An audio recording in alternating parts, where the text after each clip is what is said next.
প্রায় দেড় যুগের অপেক্ষা, দীর্ঘ সময় পর দেশের মাটিতে ফিরছেন প্রাণপ্রিয় নেতা। তাই দিন যত ঘনিয়ে এসেছে ততই উত্তাল হয়েছে আবেগ, উচ্ছ্বাসে ভেসে পড়েছে অপেক্ষার বাঁধ। বিএনপির ভারপ্রাপ্ত চেয়ারম্যান তারেক রহমানের স্বদেশ প্রত্যাবর্তনকে ঘিরে রাজধানীর পূর্বাঞ্চলের ৩০০ ফিট সড়ক এখন উৎসবের রঙে রঙিন। বৃহস্পতিবার তার দেশে ফেরার দিন। এই উপলক্ষে ৩০০ ফিট সড়কের পাশে নির্মিত মঞ্চে তাকে সংবর্ধনা দেওয়ার প্রস্তুতি সম্পন্ন হয়েছে। দলীয় নেতাকর্মী ও সাধারণ মানুষের ভালোবাসায় সংবর্ধিত হবেন তিনি, এমনটাই প্রত্যাশা আয়োজকদের। সকাল থেকেই সড়ক ও আশেপাশের এলাকা পরিণত হয়েছে মিলন মেলায়। দেশের নানা প্রান্ত থেকে আসা নেতাকর্মী সমর্থকদের কোলাহলে মুখর চারপাশ। গত কয়েকদিন ধরেই ঢাকামুখী হতে দেখা গেছে বিএনপির নেতাকর্মীদের। সোনামণিকে নিয়ে আমি থাকি চিন্তামুক্ত, কারণ আমি ব্যবহার করি এসএমসি স্মাইল বেবি ডায়পার।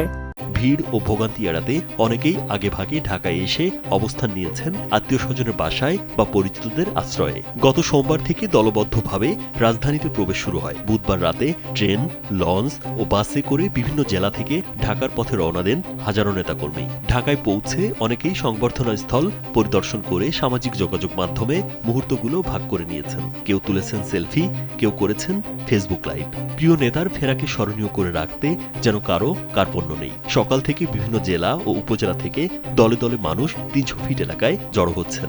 বাসের পাশাপাশি ট্রাক, মিনি ট্রাক, মাইক্রোবাসেও আসছেন তারা।